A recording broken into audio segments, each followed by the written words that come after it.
Welcome to Hudson Valley Disc Golf Podcast. This week we got Alex, Jasan, Corey, Randy, and Jaimen. Our guest this week is 1/3 of the three-headed monster that makes up the captaincy of the New York Teen Challenge team Tower of Power. He's also the league administrator for the Disc Beat Club, which begins its second year in 3 days, or yesterday, depending on who's listening.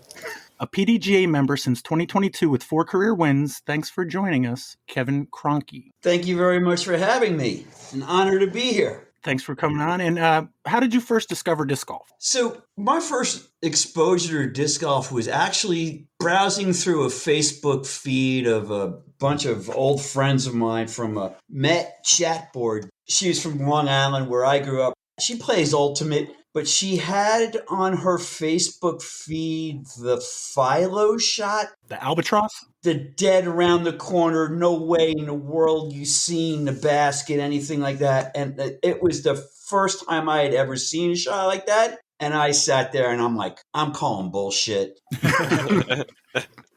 Absolute bullshit. She's like, talked to me a little bit about it. That was also right around the same time that Jay, Red Herring, Malloy, and Dustin Burton, and John Duda, and Mike Smith, unknown to me at that point in time, were building SPW. Shortly after that, I saw that they were doing something there, and they were doing some prep work. I think we were going to get ready to clear out 8 green and maybe set a couple of the pins in the cement for the baskets for the poles. And I just went up to the town park and said, hey, I want to check it out. I want to see what it's about. And that was my introduction to disc golf. I actually did coursework on a course before I even threw a disc.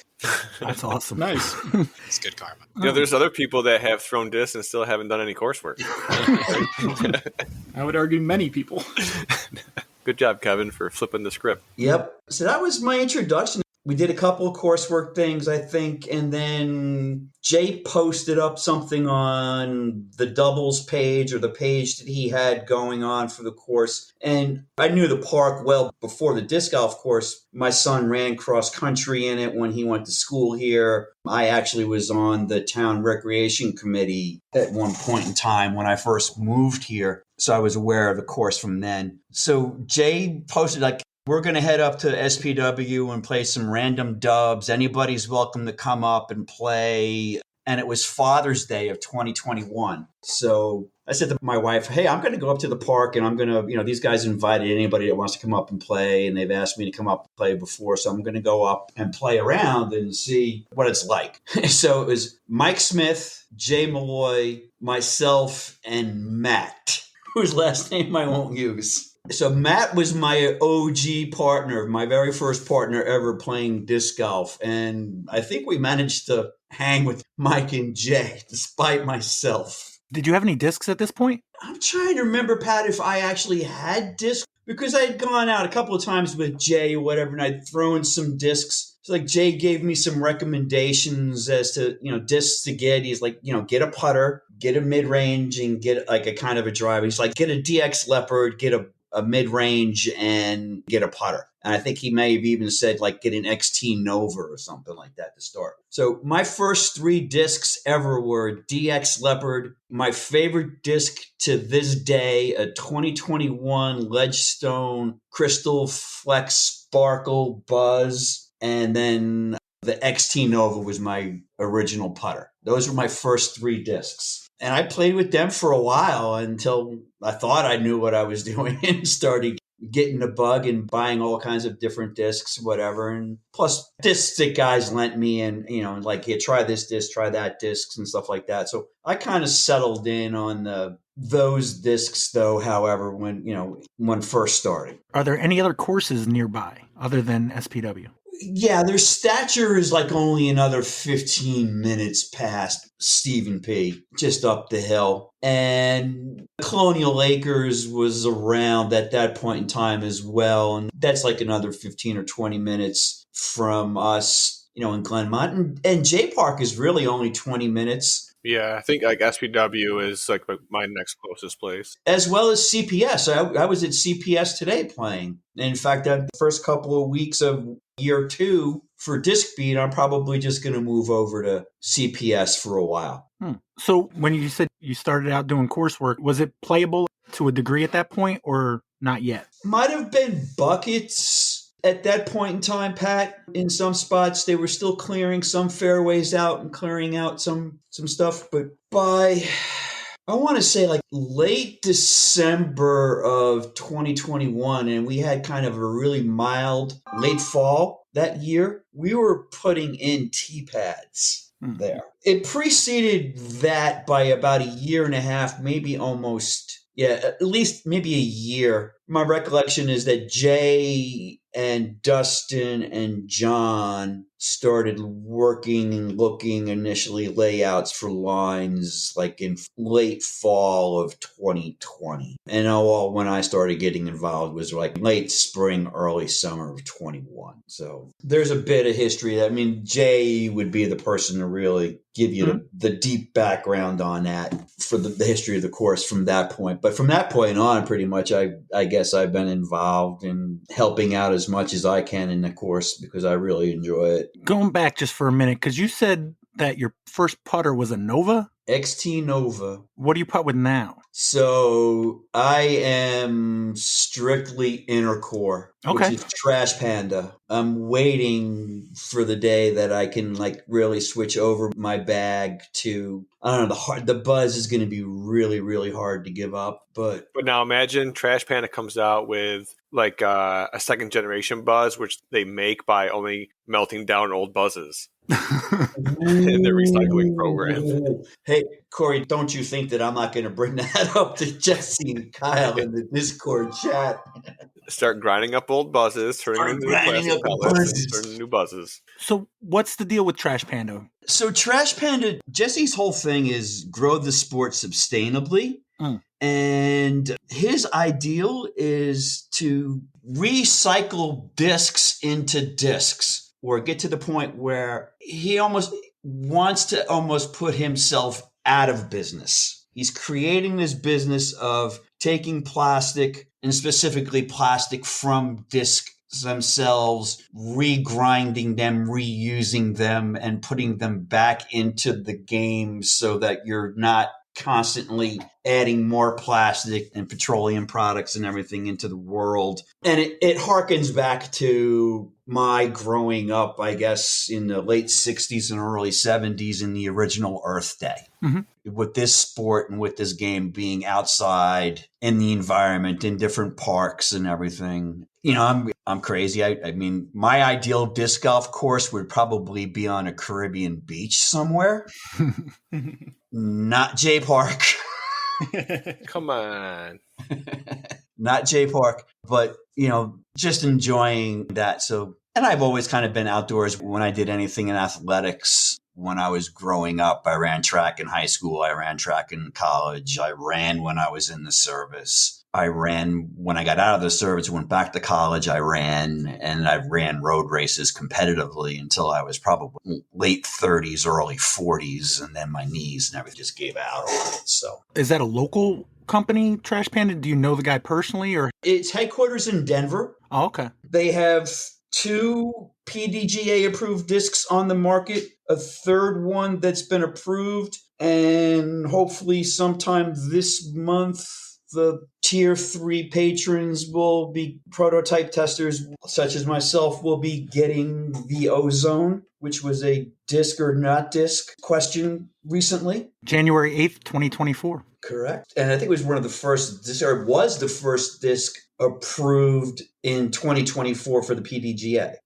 So that's coming out, and you know they're already working. They've shut down their media for a bit because they've just got an in-house production injection molding machine, and they've been like heads down focused on learning how to make discs and what makes discs better, you know. So, but that's what really got me interested in them as well, is just the whole grow the game sustainably, recycle, reuse. I mean, the first time I threw the inner core, I loved it. Anybody that's played with me, you know, my putting, getting to the point where it's outside of 20 feet, it's like good run, but chain, band, basket, a little long, a little low. So, Kevin, pop quiz for you. Go. 3 R's. What do they stand for? Reduce, reuse, recycle. Okay. Reading, writing, arithmetic. Writing. That would have been my other career, Pat.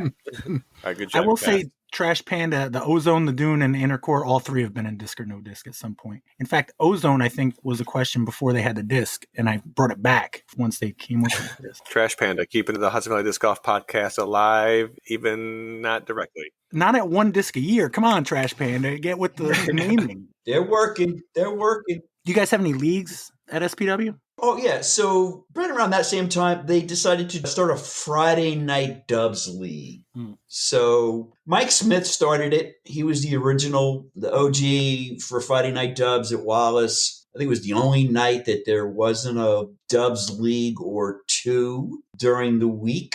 So we would play and we keep it going. It's still existing. We're getting ready to start the season again. It's here soon. So I showed up on a Friday night to go play, and lo and behold, my original OG partner for SPW Dubs was Jason Gorsuch, and we actually managed to money that night. Wait a second, Pat. Didn't you give Jason Gorsuch a nickname after you played Dubs with him the first time? Oh, I was like Dubs partner extraordinaire, or he is a Dubs partner extraordinaire. Oh well, apparently it sounds like Kevin. He left the lasting mark on Kevin too. Well, that's the type of guy he is. You know, I am so glad that he got DisCap Volunteer of the Year this year. He was down helping us build SPW when we were building it. I've got photos of him on, from Facebook feeds where he's out there and helping us build T-pads. When we put 2 blue in, that was like that field across. We had to cart out all the stuff that we were taking out in order to put the rock crush down to try to build the base for the T-pads. But we couldn't just leave it laying all the stuff that we were digging out. We had to drag it all the way across that open field and get rid of it into the tree line. That was the beginning of our introduction to SPW in that particular fairway and how muddy and sloppy it was. And try imagining dragging a gorilla cart with 200 to 300 pounds of muddy soil in it across a muddy bog. Okay, so what if you made 2 trips and you only made it 150 pounds in the cart? Corey, let me introduce you to whom we affectionately refer to as John Henry, a.k.a. Red Herring, a.k.a. It's a Boy. I mean, yeah, that dude is built like... You don't half step. We got it done, though. I mean, we got it done in extraordinarily remarkable time, I think. From nothing to 34, I think, quality T-pads and challenging and interesting course. I don't remember ever seeing. I didn't realize DisCap did a Volunteer of the Year. It may be a new tradition, but I think it was a well-deserved. Absolutely. Yeah. Jay was the one who alerted me, I think, to the damage at Stonykillers when that storm hit. He posted on Facebook like, hey, there are a lot of trees down on holes 1 and 2 here. I remember somebody going there and saying, oh, very well, Jason. But, I mean, he's done a lot. And, I mean, I've met a lot of great guys like him playing. So how did the Disc Beat Club begin? So, I mean, I'm retired, so I can basically play any time of the day, or afternoon or evening. And I knew there were a lot of guys that work second shift. I mean, when I first started playing, I was meeting Blaine and his brother who play kind of odd shifts. And people would post, I'm going to play here, I'm going to play there. And I would like, hey, do you mind if I came? And I met a bunch of different people that way. And I started learning that, there's guys that work sales like Mikey Bottles, where they have a couple of days off during the week. Botless. And, guys who work in the service industry and they don't have to go into work until 3 or 4 o'clock in the afternoon, so they can play around, mid to late morning to early afternoon and still be there in time for work. So I started thinking about it. Actually, I kind of maybe a little bit before, but really kind of last year during one of your favorite things, Pat, a putting league at Franklin Alley on Thursday nights in Troy is the one that I would typically go to, and just started talking to people about the idea. Again, it was, one of the people I talked to big time was Jason Gorsuch, and I was like, we just started, because we'd known each other, played quite a bit and everything. And I was like, I'm thinking about this. What do you think? And I did that with him and a bunch of other people, guys from SPW. One thing I really love about that course is we've got about a group of 9 or 10 core group guys that we can definitely count on to something needs to get done. Know that we're going to get enough people to take care of it in a timely manner. And I just decided to give it a go. And I actually was hoping that I'd be starting it around mid-March, so around the time I'm going to be starting year 2. But the weather was a little worse last winter than coming into the end of this winter or whatever. So we kept pushing it back. And then, April of last year is when I started it up, and it's been going pretty good since. So you guys do some special stuff over there on Friday nights, all right? Yeah, bottom line is it's a handicap league. I've been playing for closing in on 3 years yet, and gives everybody a little bit more of a chance to compete against one another. So we do a handicap. You have to play 2 weeks in order to get a handicap, and it rolls. The season itself is about 16 or 17 weeks, somewhere around there. If it's that many, we narrow it down to at least your best 15, and then we start over. But it's handicap from day one. Greg Kurtz has been part of it. Sue, Mel Gallagher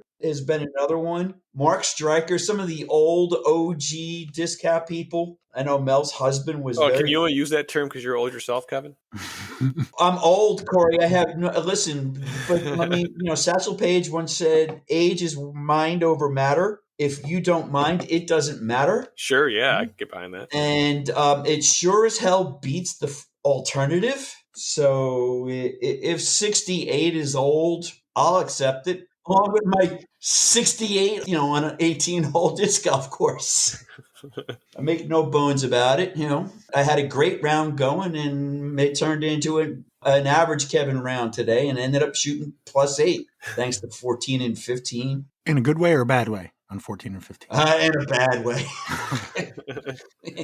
I had not gone double bogey until that point in time, Pat, and 14 and 15 put a quick end to that one.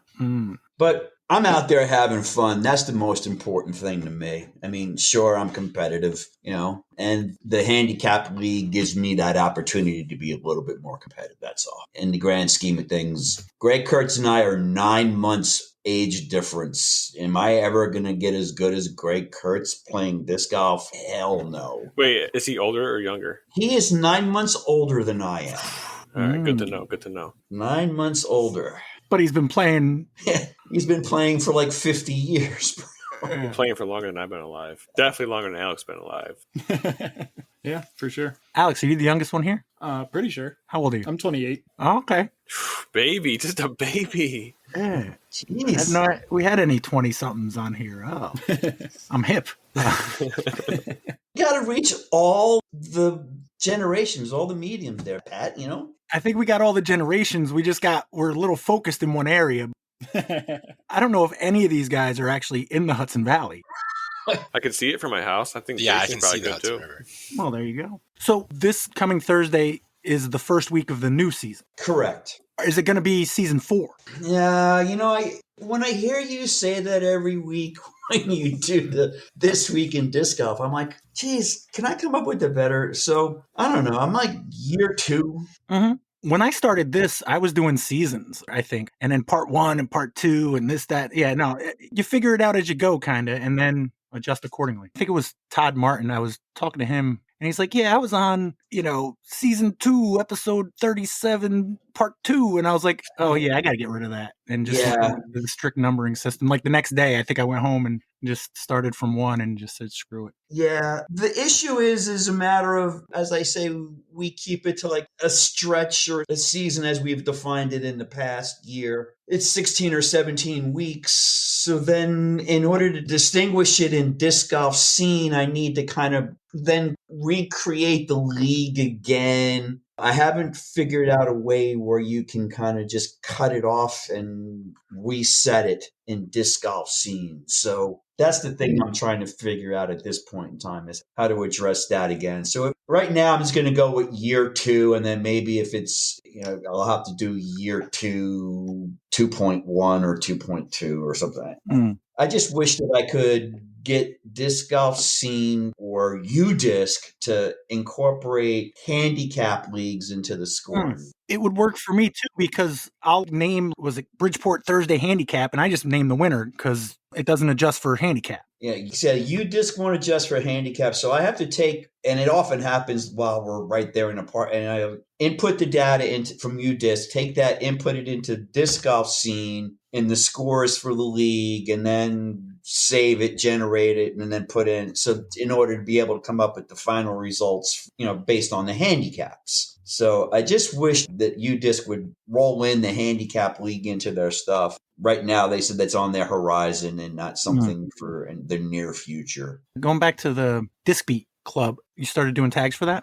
Yes. So now for going forward, we have our own little tag league. It will be based again on the handicaps. And the way I distributed the tags was, in order to get a tag, you have to have a handicap. Mm-hmm. Again, 2 rounds. And the tag numbers were distributed based on the total number of points that the individual had obtained during the first year of Disc Beat Club. And the way our point system works is if there's 17 people that show up that week, first place gets 17 points. And it goes down until you hit 1. Ties are split right down the middle. We had an instance this week where we had 3 guys with the same score. It worked out to, I think it was 8-7-6. So everybody got 7 points.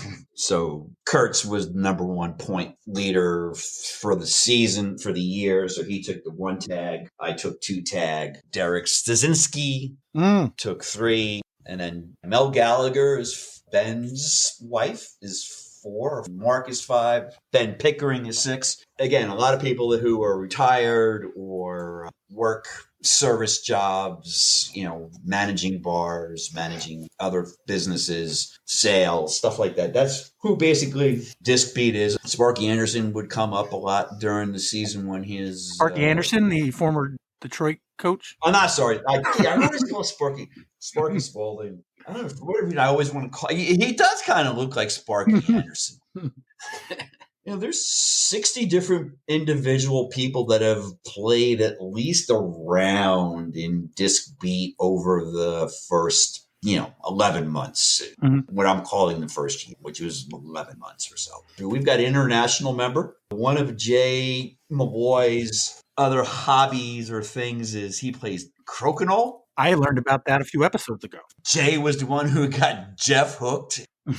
Sparky is now involved in it. There's a couple of other people that are involved in it. He has a buddy up from Canada who builds these boards. He actually has played around at Disc Beat at this point. So we have international members. Nice. So it's a handicap league, but it's also a traveling league. Is that correct? Yeah. So my initial thought was to move it around from time to time to a couple of different courses. You have a short course, there's a chance that I'm going to bring it there. I'm still learning the game, and some of the other people, Mark and Greg, Greg's not a bomber. There's bombers that come and play, but for the most part, our stuff is short and technical or whatever. In fact, we're going to go probably the first 2 weeks of the new season. I'm going to have it at CPS, I believe. By the time people will have heard this, we will have played at CPS. And I think I'm probably going to leave it there for the following week as well. When do you guys play? I don't think we've mentioned that. Thursday mornings, 10:30 tea time. It's a leisurely league. So, sometimes we're a little bit later. But 10:30-ish, and we're generally done, or I'm done by 1 o'clock. And when I say I'm done putting in all the data and everything that I need to do to flip-flop it from UDisc to Disc Golf Scene to calculating the adjusted score and then the points and the dollar payouts. And then now this season, I'm going to need to include doing that for the tag league. So I need to try to figure something out. Maybe I should hire Jason Gersage to write a program for me or something. I don't know. He's writing programs for the match team stuff and everything else. we want to go over Disc Beat Club the final week, and we got to hear about what happened at Northway Putting League. So I was going to do last week in disc golf. We'll talk about those two things, and then we'll get into Team Challenge. All right. So last week in disc golf, February 26th to March 3rd. Monday, there was nothing. Tuesday, nothing. Slackers. Yep. Wednesday, February 28th, deadbeat doubles. Antonio, Albert, and Simon beat Evan and Jack at Kisco. Northway Winter Putting League, week 12, the final week. Junior division had 5 players, one of which was new. Had a tie for third between Nina and Jackson. Maddox came in second, and your winner was Granger. The overall standings, Nina came in third, Maddox in second, and Granger, basically a wire-to-wire winner with 49 points. Women's division, they had 32 players, 5 of which were new. We had a 3-way tie in third place between Kennedy S., Carly Calzada, and Caitlin Clay, and a tie for first between Amber S. and Kat Bemis. The overall results for the women's division, in third place, Carly Calzada with 64 points. Second place, Kat Bemis with 72. And your winner with 107 points, Caitlin Clay. Men's division, they were down a little this week, only 92 players, 13 of which were new. We had a tie for third with 14 points between Ryan B. and Cody M. Second place with 16 points, Mike T. And your winner with 19 points, Jaimen Hume, which probably makes the overall a little less dramatic at this point. But overall in the men's division, it was tied last week between the Joes. In fourth place in the overall, Joe Karen ended up with 137 points. Joe Riley beat him with 139. Second place with 152 points, Tyler Calzada. And your winner with 172 points, Jaimen Hume. Congratulations. Thank you. Yeah. So 19 points, that's one of the higher point totals for the season, right? Didn't you say, what was it, 23 was the most overall? Yeah, yep. Anything over 11 was gravy, right? So the scenario that I was looking at is if I didn't play last week, Tyler would have to shoot a 26 to win. And since it's best out of 10 weeks, that was my 11th week. So if I shot anything over 11, I bumped the number Tyler had to get up by whatever I beat 11 by. So once I got to 11, I was just like, all right, now he needs to get 27. Now he needs, and after I shot 19, I think I figured out he needed to get 34, which is 2 less than perfect. So I felt pretty good about it. It was the wildest finish to a putting league I've seen so far, but it didn't have anything to do with the points. It was a really windy night, and just after me and my card finished up, the power went out. Yeah, that was the storm night. Yeah, it was pretty cool. Greg mentioned it. We're all just kind of standing in this big brewery. Although all the power's out, there's some emergency lights on in different places, and everybody just kind of stands around for like a minute. And all of a sudden, somebody just started putting again. And pretty quickly, everybody just kind of finished up their round and went through. The 8th hole this year has had a waterfall feature on it. And since there was no power, that pump wasn't running. So some people got some easier putts towards the end of it, but it was also harder because it was dark. The power never went back on. It flickered for like half a minute, but it didn't stay on longer than a minute for the rest of the night. And it was pretty cool. It was, everybody's kind of carried on as they were. You couldn't buy any more beer. That was a bummer, but that was an interesting thing to see for sure. I don't think anybody's going to forget the end of that putting league. They'll probably forget who won it and all that kind of stuff, but just it was a pretty cool experience. Heck yeah. And Jirapat K got the ace for $92. Twice. Apparently he hit it twice. I thought he was lying. So you go around the 9 holes 2 times and you get the ace pot throw off 2 shots both times you go around the 9. So I guess he hit it both times he went through. He's a pretty crazy golfer. He does a lot of stuff like that. We're actually going to be seeing him this weekend in New York Team Challenge, but talk about that later. Who's he play for? Saratoga. Oh. Yes. So what did you end up winning? So the prize was a practice basket and Innova bag. A good bag? Yeah, I don't know the name of it or anything, but it looks pretty solid. I've been really happy with my Squatch bag, so I'm not 100% sure what to do with this one, but it's a solid bag. It's black. It looks pretty similar to a grip bag. Yeah, I don't really know how to describe a bag, but it seems really solid. It probably has straps and holds things. Isn't Squatch the soap brand? Yep. That's exactly it.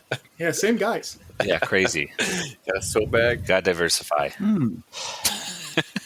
I just switched my bag. I got it in a Discraft mystery box. It was like $99, and I was like, oh, I got a Dickerson bag. Oh, nice. In the mystery box. So it was like, well, all right. But now Trash Panda and Rufus and Pound are probably coming out with another bag. So I'm good. Yeah, Pound bags are seriously good. They're also, you're paying for that seriously good. But yeah, the best thing that I've done as far as spent any kind of money on disc golf is I bought a riser, one of those Mojo risers at the Northeast Disc Golf Expo. Nick Esposito on our team had one, and Brian Monahan and I both bought 2 of the last 3 that the guy had at the expo, and it is absolutely perfect for my course. The first time I played it is when we were getting ready to play you guys, Corey, and you saw me at J Park. Is the first round I ever used it on. It was like, I don't have to bend as far. It weighs like another 2 pounds on my bag, and that's it. Is that Brian Monahan of Camel Case Corey? Of Camel Case Corey.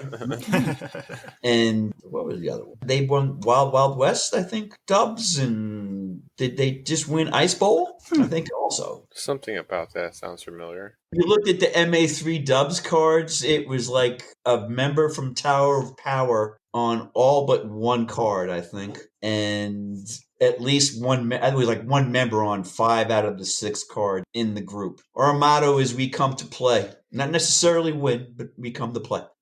That's what it's all about. All right. Anything else on Northway? Thank you, Greg Hill. Been a fun season. Hope it comes back next year because that's like 12, 13 weeks of content. Appreciate it. Moving on to Thursday, Leap Day, February 29th. Wedge Putting League, where actually this is a week before, February 22nd. They had 18 players. MA4, second place was Austin Levesque, and your winner, Mike Mina. AM1, third place, Ishmael Valencia. Second place, Jason Adamski, and your winner, Josh Palor. MPO, second place was Adam Gutman, and Chris Lucier took it down, but then donated his winnings back to Wedge. Then we have the final week of Disc Beat Club Season 3. Tie for third place with 11.5 points between Lou Davis and Mel Gallagher. Second place was Derek Stasinski. Isn't that what I said? Stasinski? Yeah, something like that. Yeah. I made an effort to take out the C. We call him D-Ski. D-Ski. All right. He ended up with 13 points. And your winner with 14 points, Greg Kurtz. Final overall standings. We'll do top 10 just because. We had a tie for 10th with 35 points between D-Ski and Mikey Botles, Mike Zanchelli. 9th place with 36 points, Jason Gorsage. 8th place, 37 points, Steve Catula. Tie for 6th with 40.5 points between Eric Struna and Dan Pupke. 5th place with 45 points, Sparky Spalding. 4th place with 70.5 points, Mark Stryker. 3rd place, 72.5 points, Greg Kurtz. 2nd place, 73.5 points, Mel Gallagher. And your winner by a half a point with 74 points, Kevin Kroencke. Hey. What do you attribute your victory to, Kevin? It's certainly consistency pays off. Showing up. Showing up and playing pays off. You have weeks where there's 4 people that show up, and you have weeks where there's 17 people that show up. Mm-hmm. Consistency is what matters. Going back to that real quick with the handicap nature, does it matter if I showed up in one day at CPS and then the next week at Porcupine Springs? Yeah, does that matter? So we don't treat them any differently as far as the different courses go, Pat. And you plug in on DGS what course you played at and what layout you play at, and that's it. So I guess the math purists would maybe have some uneasiness about however they set it up. But as far as I'm concerned, and what we have said all along, and the group of us that have been there through most of those first 3 seasons on a regular basis, is we don't really care. We play SPW one week, we play Prospect another week, right? We go back to SPW and play there 6-7 weeks, and then we go up to Greg's place and play Porcupine Springs. It's the same. We're just going to treat them all the same. And it kind of all works out in the long run anyway, I guess. Yeah. That's what their argument is. It all comes out in the wash. Yep. All right. I dig it. What do you think of Porcupine Springs? You like it? I did. I really did. I enjoyed going up there and getting to see it. I wish we had some more people that came up and played it during our day there. We brought it up there the Thursday or so before the monthly was held there. Mhm. Greg locked his keys in his car that day, and we had to call AAA to have him come and unlock his car. It was like right after he had just gotten the new Jeep or whatever, I think. But I really enjoyed my time up there. It's one of our home courses for Disc Beat Club. I've got like 4 or so listed on the disc golf scene as to what potential courses that we play at. Prospect we will play at. I like Prospect, even though it doesn't have the short tees. I enjoy really playing there, even though I've had my trials there. Prospect, CPS, Wallace, we've played Colonial, Porcupine. Yeah, if there's some other courses that we have some short tees at, I'd be glad to bring it there as well. Heck yeah. All right. So continuing on Thursday, Bridgeport Thursday handicap. Frank Richard shot a -4 to win. Friday, nothing. Saturday, we had Bridgeport Singles League. B pool, Manny Arias shot a +1. And the A pool was a tie for first with -1 between Tyler Taburin and Frank Richard. Sunday, March 3rd. Cranberry Sunday handicap. Todd Springer shot a -5 to win. Norbrook Random Dubs. Pete Barwikowski and Trevor Marcate shot a -6. Field of Dreams did a 2024 tag release. Top 3 we had at a tie for third, Anthony D. Ayuto and Jonathan Svensson shot a -1. Simon Lyons shot a -2. And Joey Apples, because I'm not going to try to pronounce his last name, shot a -3 to win. Probably ended up with the 1 tag, if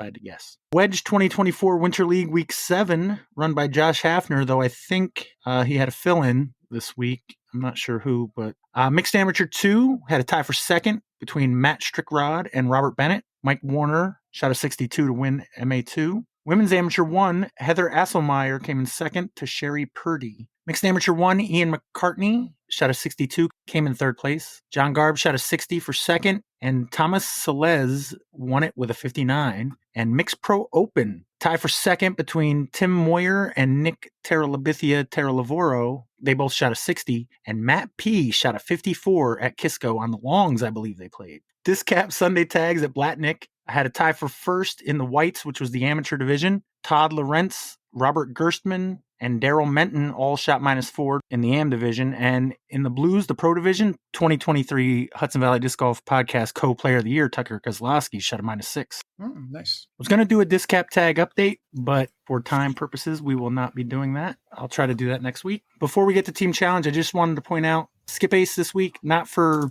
people at home because by Friday it'll be too late. But if you haven't got your Skip Ace picks in, now would be the time. Mine are in. Done. The first week that I picked. I missed chess. All right. So we had 2 Team Challenge matches, Discap versus Bombers and Stonykillers versus Goats. Alex, since you put the scores up, who'd you play? Where'd you play? How'd you play?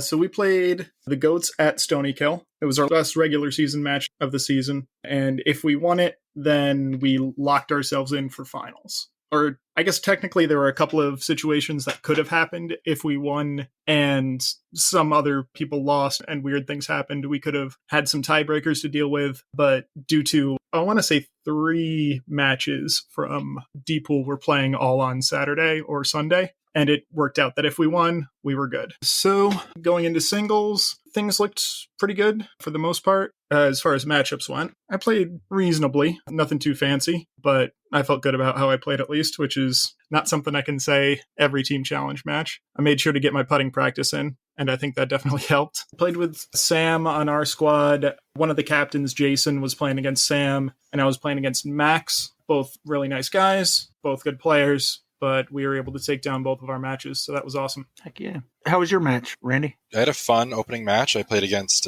Eric Warden, who I'll take a break to complain about my wife, who is now kind of sitting in for captaining stuff. And twice now, she leaves like the huddle after the matches are made, but nothing has been like shown. And she's like, "Oh, you're playing their best player." I'm just like, "Great, thank you." Like I don't think it helps me so far. Now you know how I feel. Yeah. I was gonna say. Their 8th best player.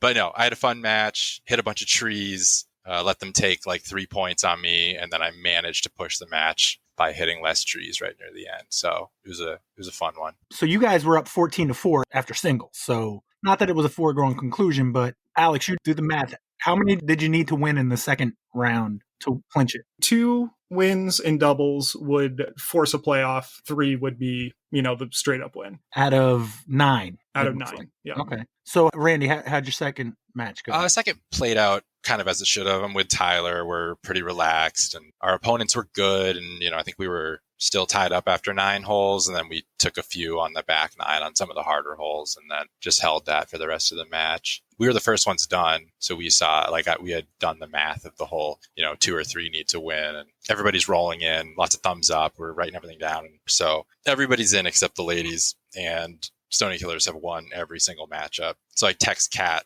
that you have to win. And she's just responding rapidly, like, what do you mean? We're down. There's only 1 hole to play. And she's like freaking out. But no, it worked out. She's only still mad at me. Shot a 49, not too shabby, and only won by 2. That was a tight one. Mm-hmm. Yep. There were some hot scores going around. Eric and Sam, I believe they were second and third in the points for weekly doubles at Stonykillers. Shot 13 down, which is, if it's not the course record, it's very close.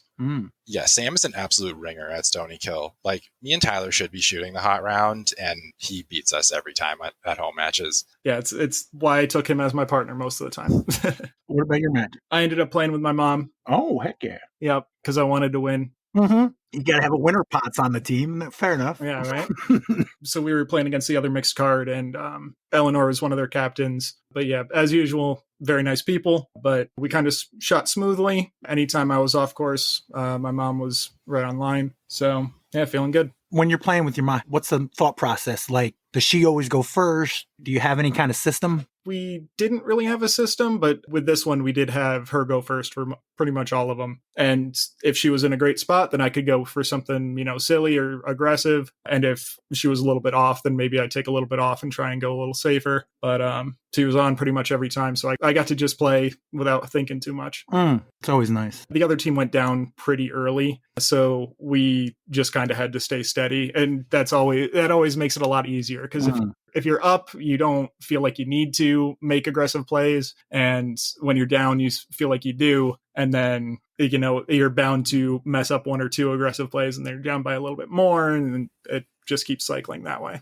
All right. So it was 14-4 after singles, and then you won doubles 16-2 for a total score of 30-6. Looking at the standings, Goats were one of the bottom teams, and we were one of the middle teams. So with the home field advantage, it was going to be tough for them to beat us. So you guys were 3-3. They were 2-4 going in? Yep. And with that win, got to 4 wins. And any team with 4 wins is a lock for finals. And I believe any team with 3 wins is a lock for not being relegated. So I think Wedge, and there might be one other match, Wedge versus Chainsbury, and might be one other match left in D-Pool. If Wedge wins, then they're in finals as well. Looks like Pelham and Newton Hill play. They're both 2-4. Yeah, I think that one's for relegation. I think whoever wins that one doesn't get relegated. Alex, I have a question about finals for you guys. Sure. So you made 4 roster moves last week, right? Yep. What?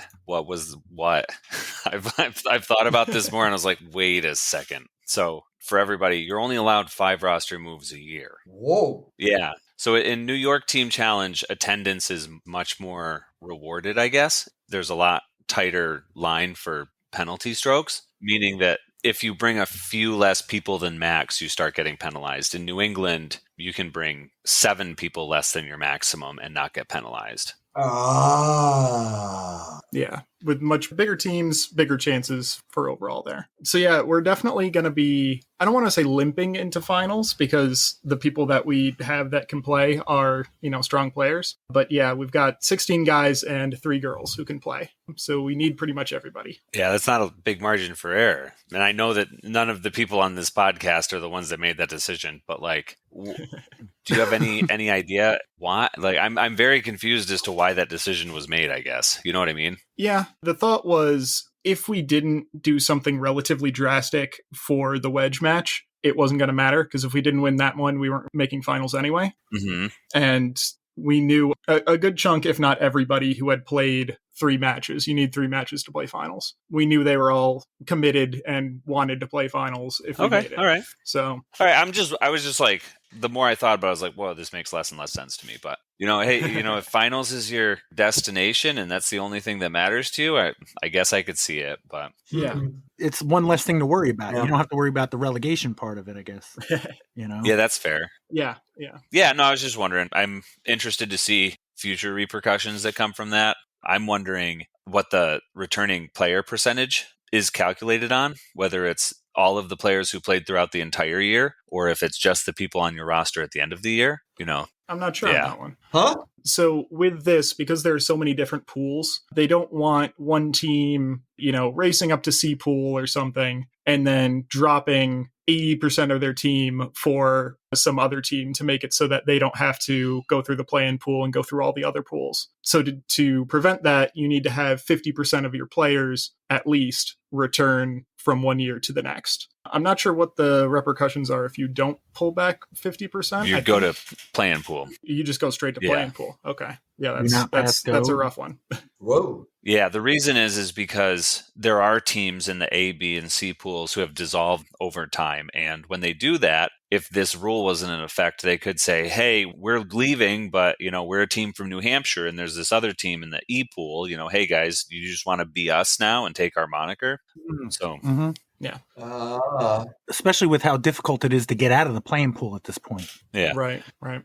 But yeah, looking down our roster, I'm confident we'll have 50% of what we currently have. And if it does calculate off of, anyone who has ever been on the team that year, then we'll see. Yeah, I'm just putting that out there because I'm wondering about it. Sorry to kind of put you on the hot seat, but I do think it's an interesting thing. Wedge, even with a loss, could theoretically make it to finals. Let me pull up my sheet. I think they do have a chance. I put together every possible outcome spreadsheet, and here we go. So Wedge with a loss probably doesn't make it, but it would go to tiebreaker. They're not going to get relegated, though. No, 100% locked for not relegated. Okay. Anybody with 2 wins has a chance of being relegated, but anyone with 3 is definitely safe. Their match is on the 16th at Chainsbury. Yeah. Is Wedge going to finals? Straight up question, Alex. What do you think?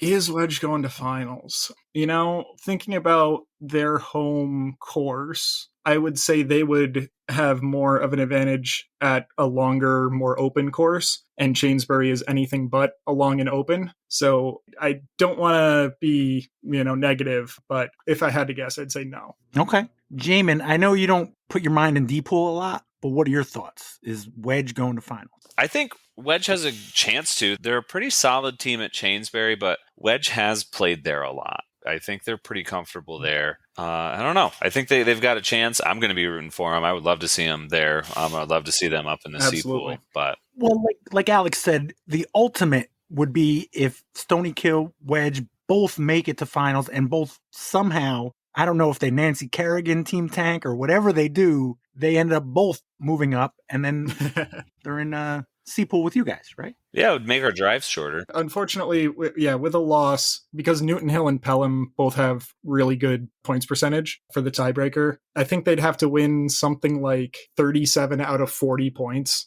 in order to jump them in points percentage. And if you win that many points, you just win the match. So it doesn't end up mattering. Points percentage is out the window. They just got to win. Yeah, pretty much. All right. So our other match, we had DisCap and Bombers. Where was that, Jaimen? Oakholm. Massachusetts? Yep. Aha. Neutral match, Yep. right? Oh, okay. Can I ask before you get going, Jaimen, who wrote out this whiteboard? Because it is probably the neatest writing I've ever seen. Kim Kissel. On a whiteboard. Yep. She prides herself on that, and rightfully so. She's very, very good at it. If I remember correctly, she's a teacher, so she has an awful lot of experience writing on whiteboards. I will put my co-captain's handwriting on whiteboards up against anybody.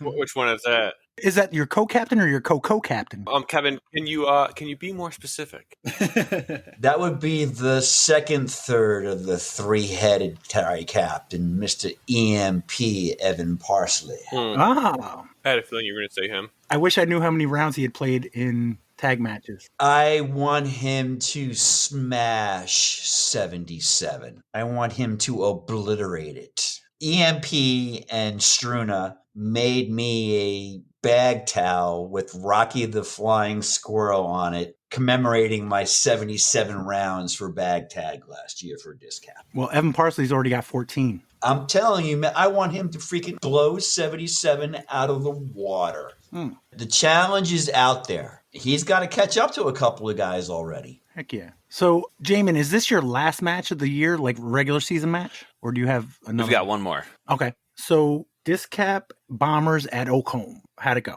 The weather held off all day, which was really, really nice. Looking at the forecast going into it, I was seeing rain starting around 11 and then just holding on all day. We managed to keep it dry until really the last hour of the day. So as far as the match went, Bombers have a really, really strong team. They've got a top end that's just really solid. I think their top two players are 990 plus. Then they've got some 970s, and then they're down into the 960s and so on. So they have some firepower that can be really tricky to do anything within matchups and gives us a disadvantage. So matchups went as well as they could have. And after the first round, we were ahead. We were winning by 3. The team really fought hard for all of those matches. A lot of close matches coming down the pipe. I won 1 up, Tim won 1 up, 2-1, 4-3, 2-1. There's a lot of very, very close matches throughout the day. I think we had a couple pushes. Corey, you were one of the pushes, right? Get the fuck out of here!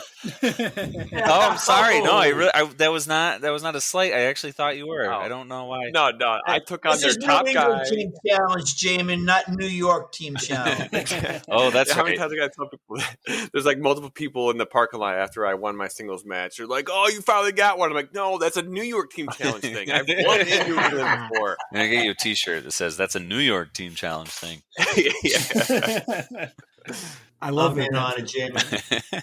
So coming back and just seeing us up by 3 was really nice. This team, with the matchups, because they had so many really strong players, they had a lot of opportunities to use that against us. And looking through the matchups, I think they tried too hard to win at the end, and they gave up too many points in the middle. But then on top of that, they really had us kind of over a barrel in the last 5-ish matches, and we were able to win. If you're looking at the board, the last 5 are the last 5 matchups, and we won all 5 of those. We actually won, I can't do math, 7 out of the last 8 matches. So, I mean, that's the whole ball game right there, those 7 wins. So we came away from singles feeling really, really good. And then for doubles, I just kind of looked at it as we needed 11 points. If we got 11 points, we sealed the win. I was already feeling good about my primary goal on the day, which was to keep our points percentage high, because the first tiebreaker this year is points percentage. So if for some reason there was a tie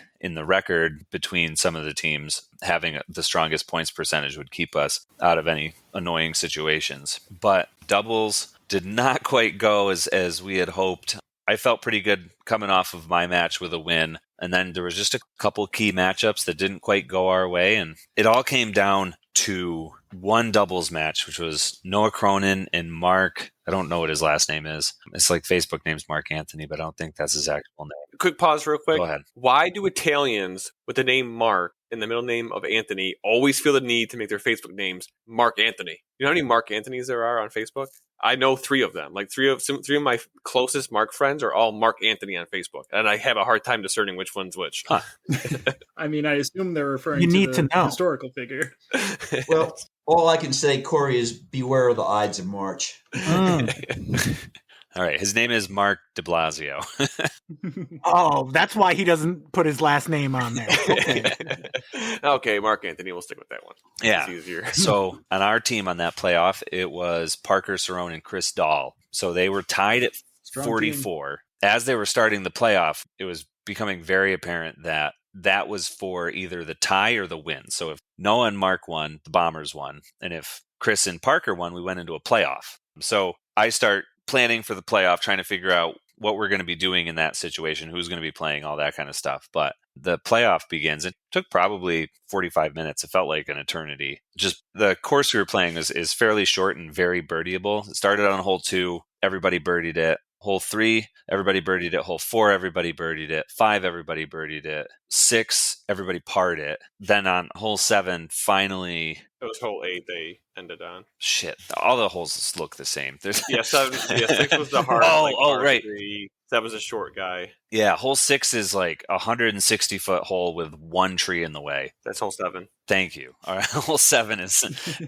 This is a pay-to-play course? It's a pay-to-play course with 2 sets of... There's a long and a short version of it. And because of time restraints and the rain and the fact that this is the finals course, we used the shortest layout because that's what they're going to be using for finals. And the Bombers are definitely going to be in finals. So they're treating that as practice. When you say pay to play, how does that work as far as team challenge? Usually they give you a group rate. Like for this one, it was $150 per team or something like that. Yeah, as someone told me, it was $5 a Yeah, day. basically. Okay. So it was certainly a gut punch to have it come down to that. But the Bombers took it on, I guess, hole 8 with just a great drive from both Noah and Mark. And Parker and Chris had trouble getting to that basket. That was one of the hardest drives on the course, I think. But they fought super valiantly, keeping it going that long. Noah and Mark are serious players, and keeping up with those guys for 18 holes or, 25 in this case is a really, really impressive thing. And I was super impressed with both of those guys for doing that for that long. That's enough to make you want to take a nap after for all the mental side of it.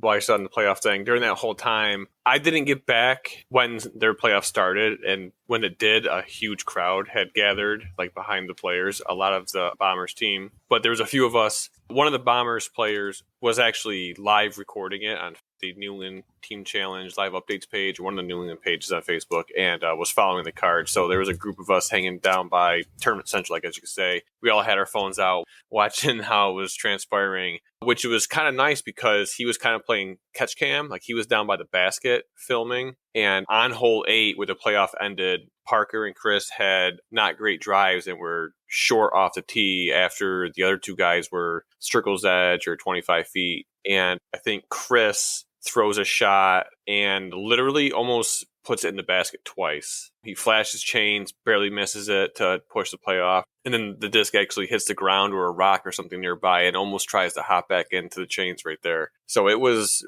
literally inches from going even more holes. Yeah, it was a really great day. Walking away without that win is certainly a big frustration, but looking at it in the long picture, the DisCaptains, we learned a lot of lessons on how to play competitive disc golf on Saturday. And I think that the whole team is going to be better for it. I think that there's a lot that we're going to change moving forward. So I think that, while right now it stings and we're definitely kind of licking our wounds, we're going to come back a lot stronger from it next year. But that being said, that's our 3rd fucking loss this year by 1 doubles match. So it's like we're right there all year. That's the difference between what are we 1-5 right now and 4-3 or 4-2. Jeez. Who's Chris B? Chris Bolton. Chris Bolton. And he went to a 4-hole playoff in the singles match. Yeah. So there's another. Yeah, Chris played super well. I played with him first round, and he just like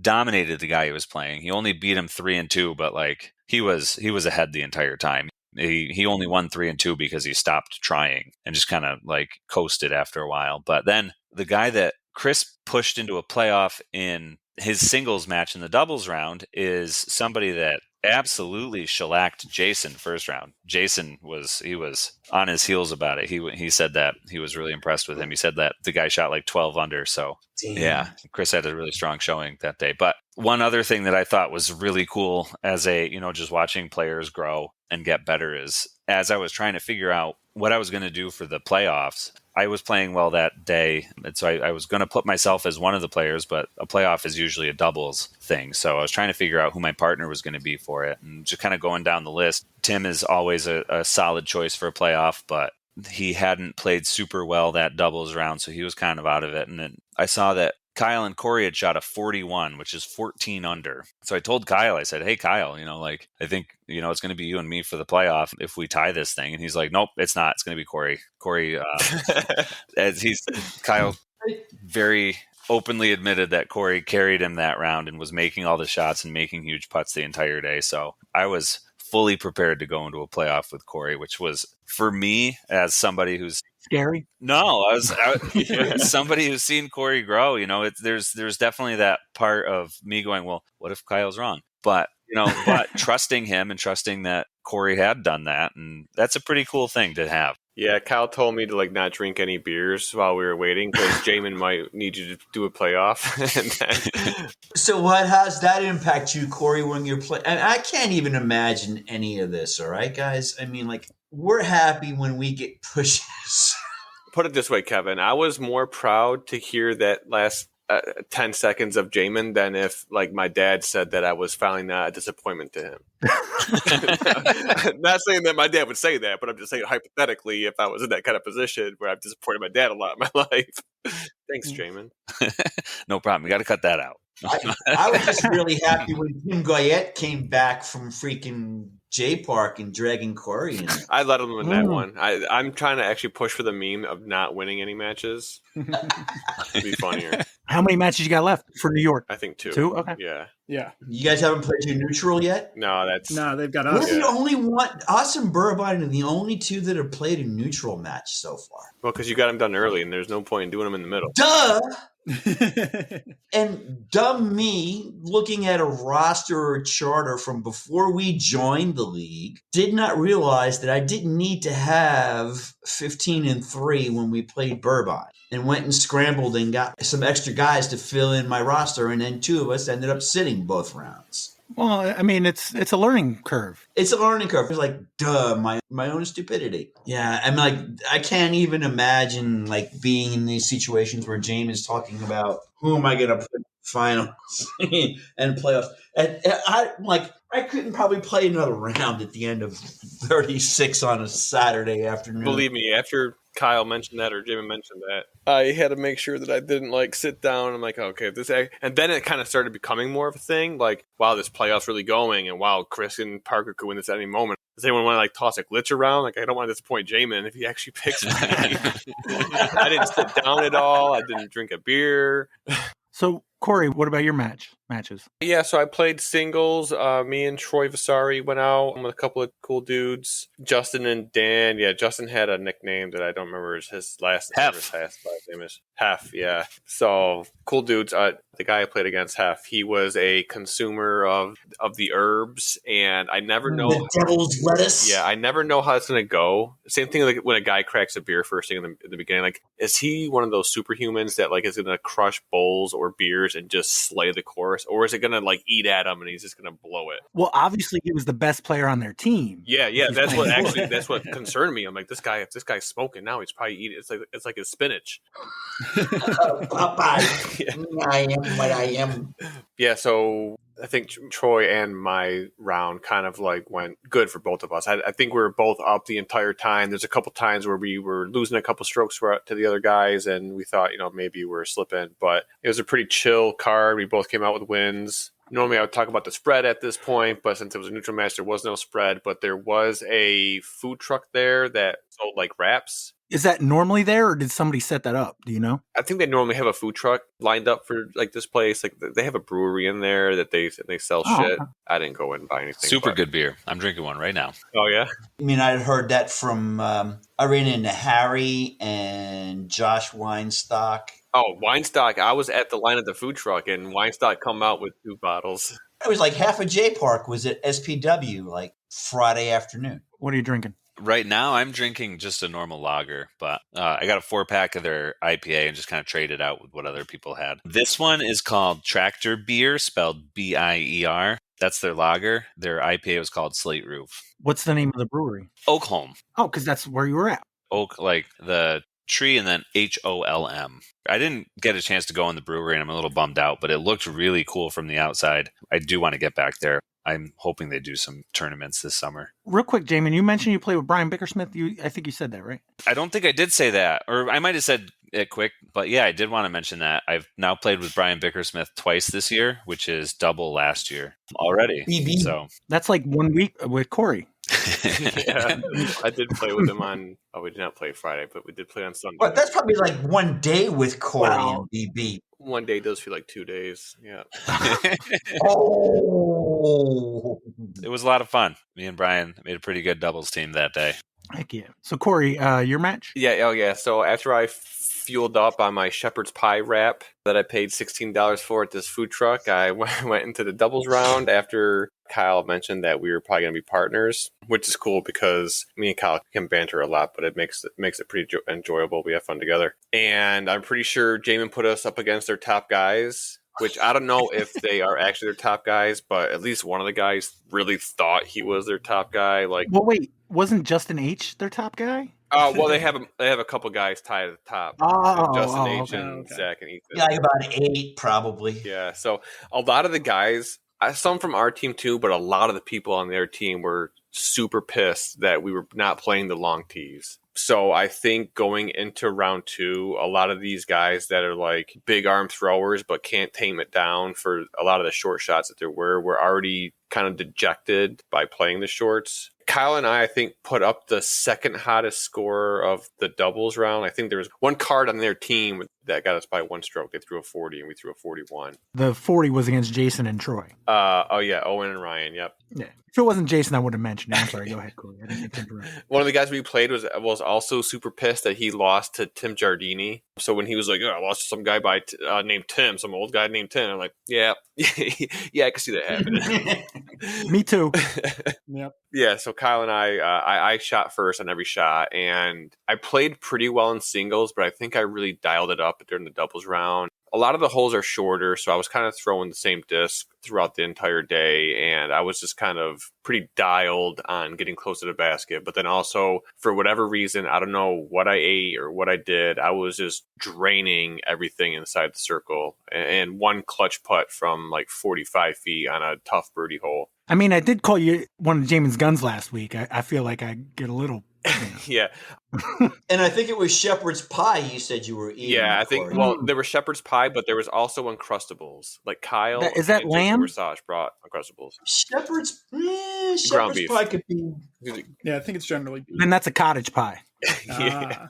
I definitely would say, Kyle would agree that I kind of carried us, but there was definitely a few holes where Kyle like really hit some clutch putts where we had like a 30-footer to save par, or, you know, I missed my putt. He came in and we really ham and egged it. That's what dub partners are for. Yeah. Do you guys have a system? I wouldn't say we really have a system. I'm totally fine with going first every time, mainly because like I'm going to do what I'm going to do. And as soon as I try to like kind of pull off a little bit or deviate, that's when I'd start doing things like early releasing or first tree available. Yeah. So I'm sure if we were alternating tee shots that it wouldn't have felt like I carried us as much. But since I was going first every time, I was puring a lot of the shots, and then Kyle would have to, you know, try to give it its best guess or his best shot at ace running it. And the harder you try, the less margin for error. So he was probably giving it a little extra, you know, maybe hit a couple first available kind of things. Yeah. So no, it was good.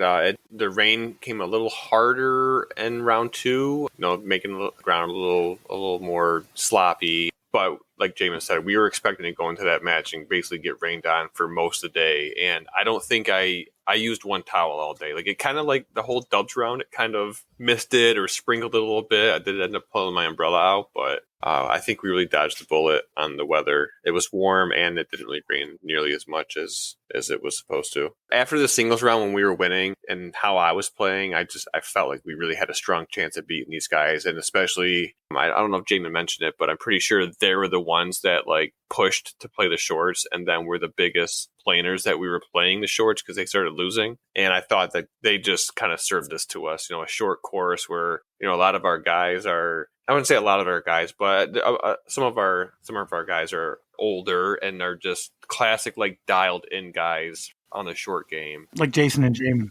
More like the Josh Weinstocks and Greg Kurtz. Greg and like, yeah, the guys that like, you know, they're going to make their putts. And I'll have you know, Greg Kurtz is 9 months older than Kevin Kroencke. Yeah. He is indeed. But, you know, I look up to him as my Irish twin. Yeah, 9 months, perfect time. Like I thought it was like, I'm pretty sure it's like 9 months. But the first time that we actually had a home match and Saratoga came, people actually started complaining about like, oh my God, we're playing whites? I'm like, you know, it's like, look at our roster. Who do you think you're playing? You think you're going to play blues? Oh, sorry. You got the course advantage. Use it. That's that. I'm sorry. No, you're playing whites. It was a good time. We almost had it. Came real close. Got real interesting at the end. Playoff. And looking forward to our next match at home. Hoping for another opportunity to really prove myself in front of Jaimen. You guys had them 13-10 in the first half, and they got you 15-8 in the second. So they ended up beating you guys 25-21. So you got Bellamy on the 23rd, and you have one other match? Nope, that's it. That's it. Oh, okay. Yeah. For New England, at least. And I need to go back and check my record for New England Team Challenge, but it's definitely way better than New York. All right. Jaimen, you've got New York next week and then the week after New England? I have 2 New Yorks in a row. This is the Saratoga one, then the weekend after that's Wilcox, and then it's New England. Oh, goodness. Yeah, this was just week 2 of a 5-week Team Challenge sprint. Yeah. Oof. I only had the 4 weeks. So we have New York this weekend at Wallace. Minekill and Wilcox are playing their neutral at Wallace the weekend after. So we've got 2 New York things at Wallace 2 weeks in a row, though we won't be participating in the second. I just wanted to go over, so who's everybody playing next week? Does somebody want to run through that? So J Park is going against Burbine at Burbine. And Tower is playing Wilcox at Tower. We have CPS, and I'm forgetting where we are right now. I'm in Maybrook. You're on Earth. We have Saratoga at Saratoga. That's Minekill. Yeah. And then the following week, we play Stonykillers, Chatham Hill Country Club at Prospect as a neutral match. Yep. And that's when Minekill plays Wilcox at Tower. at Tower Power. At Tower Power. All right. I would love to go and do some predictions about the layout on that one, but Probably the Blues, both rounds. you I'm think? sure they'll probably play blue. I'd play blue. The captains have to come to an agreement. Yeah, how does that work? Who gets to pick? I would assume that it's based on agreement. Okay. So, I mean, you've got whites, you've got blues, you've got Brewski Bowl. That's the one we played in second round when we were there from Minekill? Yeah, Brewski Bowl is what we played second round, Pat, when we played Dubs, which is blues minus 4 and 8, where you play whites. And the 4 and 8 are the really long par threes. And then you play 15 white, which is probably the hardest white hole at SPW. I think it's actually longer than the blue, or within like feet of the blue. And it actually ends up being the hole that I got to name. So it's like every time I play it, it's like, why did I pick this hole? All right, so Kevin, who do you want to partner up with in Disc or Notice? We got 5, so you can either be on a team of 3 and go second, or a team of 2 and go first. I'll take the team of 3 and go second. All right, well, you pick the 2 people you want to go up against. Oh, I want to go up against? Mm-hmm. So you're by choice, you're picking it all, baby. You pick your opponents, but then you get the other 2 on your team. So, I got to show Corey Gunn some love. And I'll go with Jaimen. Those are on your team, or those are your Those are my opponents? team. So that leaves Randy and Randy Alex. and Alex, okay. Stonykiller, run it back. Yeah, this is... Is Kevin what we needed to break the tie? I bet he knows more about birds than we do, Corey. Blackbirds. Got it. Okay, I promise you this is not an MVP / Infinite Discs round. Okay, thank you. We'll Since see. I'm disc Or wrapped. maybe it is. All right, but that means Alex and Randy go first. I got 2 categories in front of me. What category would you like to start with? What did we do last time? I think We we did went 2. 1 last time. I don't remember. All right, let's just go 2. Sure. 2? All right, question 1, category 2. From Arabic for authority, what is the title used by monarchs of the Seljuk and Ottoman Empire? From Arabic for authority, what is the title used by monarchs of the Seljuk and Ottoman empires? Is it Sultan? I have a different answer, but I don't know if it's a better answer. You might want to tell me because I don't know. Sultan was in my head. Sheik was the other one that I was Ooh. thinking of. Are either of those a disc? I think Sultan is more likely. I feel like Sultan is more likely to be a disc, but I don't know. Maybe it's because I watched Aladdin with my kids.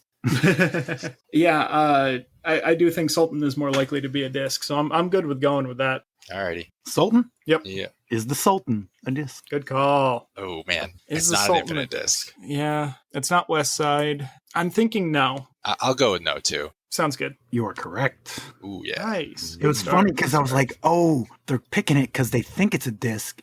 And then you didn't think it was a disc.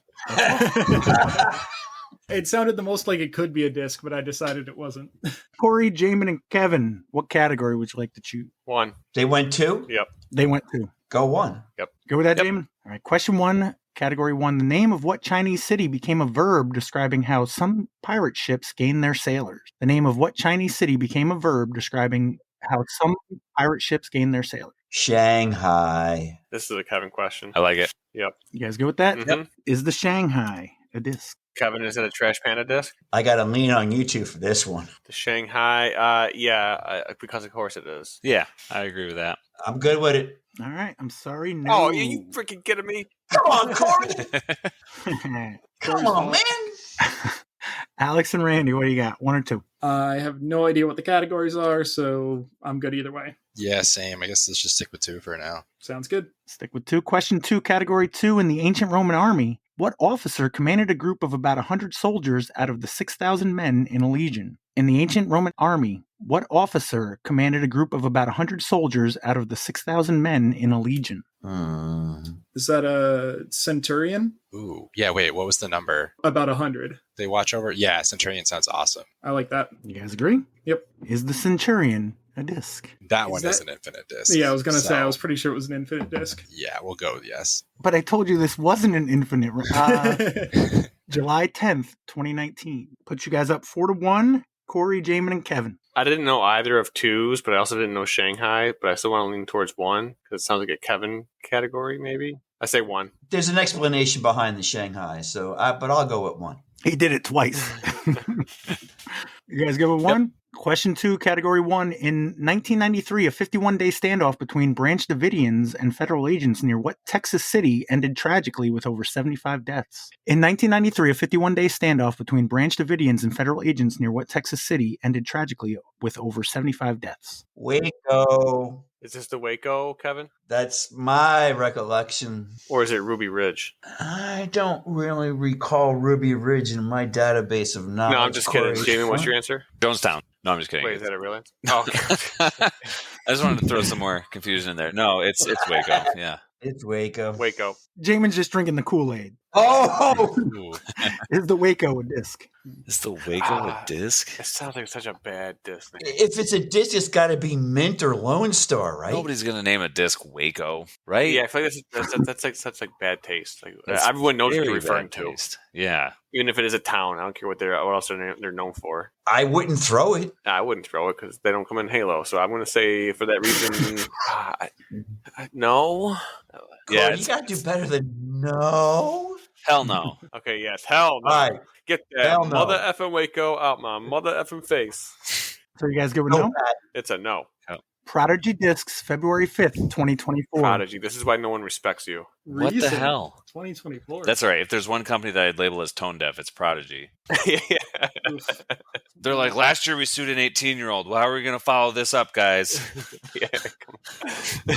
Alex, 4-2. That's what I Yeah. got. All right. And your turn, right? Yeah. All right. Category 1 or 2. I think the first one is places. And as we've established on the podcast before, geography is not my strong suit. So I go with number 2. There's not a Schoolhouse Rock for that.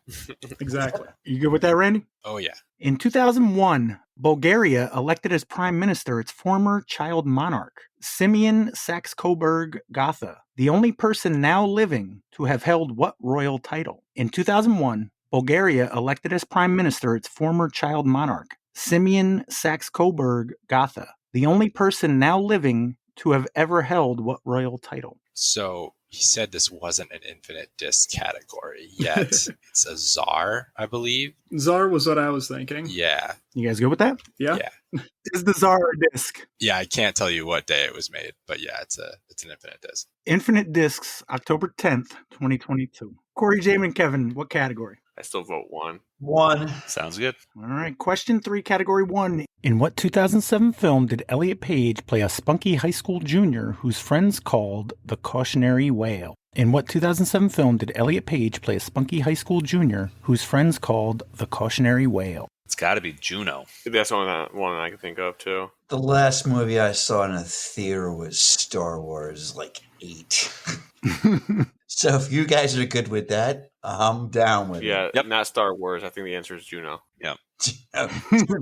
Juno, Pat. Is the Juno a disc? What else could Juneau mean? It's a city in Juneau is Alaska. a city in Alaska. Everything's been a city. I'm going to say yes on this one, and I am really starting to have flashbacks to blanking on 7 in a row. Oh, that was you, wasn't it? Yeah, I'm fine with yes. Kind of sounds like it'd be the name of a disc. It's a cool name. I like Juneau. Yeah, It's kind of like a burg. yeah, it's a disc. I'm sorry, Oh my no. god, it's the curse of You Jaimen. gotta be no I'm boys. removing myself from the disc naming competition, guys. And that's in both Yeah, spelling. we're in trouble then because I think we just go with no. So, Alex and Randy, what do you got? Stick with 2. Yep. All right. Question 4, category 2. In 1974, Ella Grasso of Connecticut became the first woman whose husband hadn't once held the position to be elected to what job? In 1974, Ella Grasso of Connecticut became the first woman whose husband hadn't once held the position to be elected to what job? Could I get that question one more time? I didn't quite follow. No, you're fine. In 1974, Ella Grasso of Connecticut became the first woman whose husband hadn't once held the position to be elected to what job? This is first woman as in First woman. not I like see she now. was the first woman to do it. That makes sense. Yep, that's what hung me up. Yeah.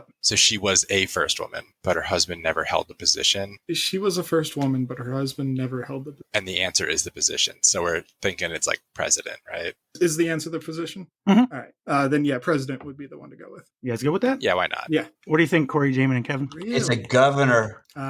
Kevin said She governor. was the first female elected to the governor of Connecticut. I like it. That sounded very confident. Oh yeah. Poli-sci major, Jamie. Like I said, that sounded very confident. Is the governor a disc? Yeah, it is. You guys don't have to overrule me by the whole thing now. I told say you. yes. It is. I told you I'm out. Yeah. All right, Kevin, you in, you out. It's for the greater good. I got confidence in you, Corey. Yeah, yes, because of course it is, Pat. Final answer. Show me the $1 million question. I'm sorry. You no. mother- Corey. I got 6-4. Am I good, Alex? That's what I got. You're the new Jason. Oh, You that was a just- steal. We're right back in it. Yeah, there That we was go. a steal. All So right. it's 6-4 with a question in That hand. explains why I'm Hmm. like, wait, governor. That doesn't sound like a place, but it does sound like a title. So that means Corey, Jaimen, and Kevin, you guys got a category. Got to be one. Stick with category one? Yeah. All right. Question 4, category 1. Boot Hill Graveyard is still a popular draw in what town about 30 miles from the Arizona-Mexico border? Boot Hill Graveyard is still a popular draw in what town about 30 miles from the Arizona-Mexico border? This is a Kevin question. It's got to be Tombstone? Tombstone, Arizona. Tombstone, Arizona? Like the pizza. Like the do you want on your Western tombstone? spaghetti, Clint Eastwood, we don't need no stinking badges. Yeah. I like it. All right. Jamie, you like it? Yeah, it's disc golf related. Disc golf related. Right. I could be sold. Yeah. Yeah, I like it. Tombstone. Is the tombstone a disc? Oh yeah. There's no way that there's going to be all no's in this category so far. No way. Right? No way. Right? It hasn't been all nose, for the record. Was it Shanghai a disc? No, the Waco was. Oh yeah, that's right. I forgot. I was so convinced that Waco was a terrible name that I just completely blocked out how bad Prodigy is. All right, I have a mini here. Kyle Hisney, if you lost your mini at J Park, reach out to me, please. If it's a heads, it's a disc. If it's a tails, it's not. I'm Heads, it's a disc. I was going to say that. I agree, but also Yeah. I mean, we're so used to it. Heads it we got to get tail. over the It's a disc. yips. We got to get over the yips. It's a disc. So yeah, It's a disc. Yep. Lone Star Discs, July Yes! 25th, 2022. Kyle Higney or Hisney, I can't tell what your name is because there's a squiggle on there on your back of your mini, but good job putting your name on your minis. Thank you. So that ties it up. 6s? Yep. Okay. Alex and Randy, 1 or 2? 2, please. 2. Question 5, category 2. In 1952, what name was given to the Washington basketball team that would go on to lose 2,495 straight games to the Harlem Globetrotters? In 1952, what name was given to the Washington basketball team that would go on to lose 2,495 straight games to the Harlem Globetrotters? That's Generals, I think. Yes. Yep. General sounds right. Good? Yep. Is the General a disc? That sounds like a good disc name. It does sound like a good disc name. The Generals have won a game, right? Though They did break the streak somewhere along the line. Yeah. that's good. I think this is what it stopped at, 2,495. It gives Corey hope. Yeah. Team challenge. Something to model myself after. Yeah, instinct is yes, it's a disc. I agree, even though I don't know if it's a disc. So Yeah, sure. I don't know, but yeah. Dynamic Discs, February 5th, 2024. Oh, that makes sense. Jeez. Yeah. No. All right. Corey, Jaimen, and Kevin, what do you got? 1 or 2? 1, baby. 1. All right. Question 5, category 1. What term is used to describe a three-dimensional artwork hung from a stand or the ceiling and moved freely by air current? What term is used to describe a three-dimensional artwork hung from a stand or the ceiling and moved freely by air current? It's a mobile or mobile. That would be the home city of Jimmy Buffett, Mobile. Oh, you guys are killing it. Mobile. You go with that, Corey? Oh, yeah. Is the mobile or mobile a disc? Wheel. No. I don't really like it. I don't like it. We're no men. No, it's not a disc. You go with that, Kevin? No. No, you're not good Not with a that? disc. Or no? Not a disc. I tried to trick you with air currents. You are correct. It is not a disc. Big round. All right. Final round. 8-8. Man, this is getting familiar. Alex and Randy, what category? Back to 2. Yep. All right. Question 6, category 2. Mussolini considered what book written during the Renaissance the Statesman's Supreme Guide? Mussolini considered what book written during the Renaissance the Statesman's Supreme Guide? Is that The Prince? That's the Machiavelli book, right? It sounds like such a good answer, but I have no idea. If I'm remembering correctly, The Prince is written by Machiavelli, and it's like the ends justify the means and all that. So it makes sense for Mussolini to be going by that playbook. Yep, not going to fight you on this one. All right, confirm Yes. Prince. Is the Prince a disc? Is The Prince a disc? It's a fun disc, like Purple Rain kind of Prince or lots of options. I know West Side has the King and Queen. Oh, damn. Is that how he's trying to trick us, though? Yeah, I don't think they have a prince. I don't think so either. Could anybody else have a prince? Nobody else is really themed that way. No. I'm thinking no. Oh, this is going to be brutal. I think I'm good with no. Yeah. You guys All good? right, let's confirm it. Yeah, do it. West Side Golf Discs, February Oh, 5th. oh my God, it 2024. is. Just happened, though. Oh, okay. February 5th. This is our chance, boys. All right, Corey, Jaimen, and Kevin, final question. Taking its name from the Spanish for turtle dove, what is the largest of the British Virgin Islands? Taking its name from the Spanish for turtle dove, what is the largest of the British Virgin Islands? Yikes. Would that be Galapagos? I'm trying to think of. Tortuga. Is that the answer? Is that a real place? The only Tortuga I know is in Pirates of the Caribbean. That's a good one. I don't know if Pat's doing research into our backgrounds or what, but like one of the places that I love to go on vacations in my ideal disc golf course background is a Caribbean island. So I cruise the Southern Caribbean and some other parts of the Caribbean on occasions when we can get away. So Tortuga is definitely an island. And it definitely means turtle dove in Spanish. As to whether, right? So tortoise. Sure. Where's the "ga" come from for a dove, though? The Tortuga is like how you say it in like a lot of languages for turtle. Oh. At least Italian. Okay. Well, I'm going Tortuga. I believe it. Is the Tortuga a disc? It's a great disc name if it isn't. I think Yes, this is a because of repeat. course it is. Yes, because it has to be. Yeah, it's a disc. Kevin? Overruled. Yes, it's a disc. I'm over. Yes, because if we get it wrong, it's still tied, right? Yeah. Yep. And if we get it wrong, it's our fault, not yours. Mm-hmm. That's how I play this game.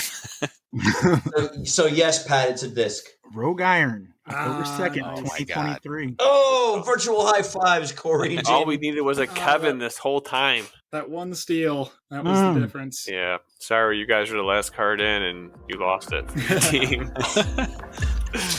Oh, well. All right. Thank you, Alex, Corey, Randy, Jaimen, and Jason. And thank you for coming on, Kevin. Thank you for having me again, Pat. I appreciate it. And sweet up, Hudson. Thanks, Pat. Thanks, Pat. Thanks, Pat. Bye, Pat.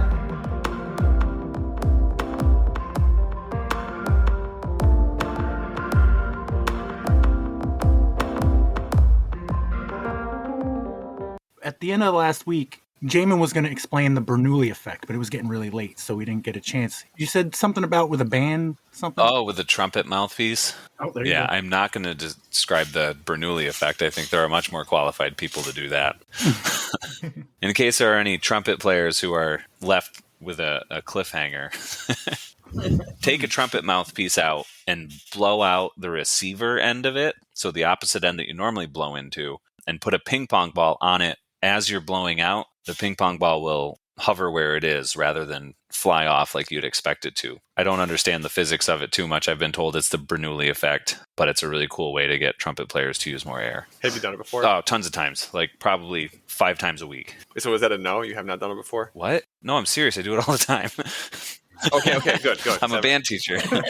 So like, does the ball, like, it doesn't move away from you either as you're blowing at it? It just kind of sits there and spins right in front of you? Yeah. I have to YouTube this. I'm looking it up right now. I'll send you a link. Can I just Google, like, trumpet parlor trick? Will it come up? 1 second. I already got a link. I'll put it in the Zencaster group. Wait, does he not actually do it? Wait, does he not? He does it at like the 1 minute mark. Okay, so also, I did not realize that you take... I thought you were still blowing out, like, the main part of the trumpet, not just this little, like, 8-inch piece of pipe. I did explain that part, right? No, you did. I just... When you said you take the mouthpiece out, I just assumed that you just didn't need that part and you used the... Oh, the receiver. Gotcha. I understand. Okay. So you're just blowing into the big opening at the end of a trumpet? Yeah. I thought you'd have to like put your head up in the air or something. You know what I mean? And so I didn't realize it would be like you're just looking straight ahead. Yeah. It's really cool. It's one of the more fun tricks that I can do to help kids get stuff figured out airstream wise, which is really important in a band instrument. The other one is blowing bubbles with your trumpet. We have like a 5-gallon bucket that we fill up with water and just stick your trumpet bell in it and blow bubbles. The things that teachers can come up with. I guess I never really saw like, you know, like a football team. You see how they train. You know, they're hitting pads, they're doing footwork. I guess I've never really seen how like band athletes. Band athletes? Themselves. They're called musicians. Exactly. A lot of Musicians, hacky sack. Some of the marching band people could definitely be called athletes. I would think so. Yeah. I'd be winded after like the first sonata. Good one, Corey. All right. Any other notes? Oh, I'm slacking. I don't have the fucking results. Oh, Alex swore. Did you guys hear that? It Oh. I don't happens. think I've ever heard him No. swear on the podcast. Yeah, Pat cuts them all out for me.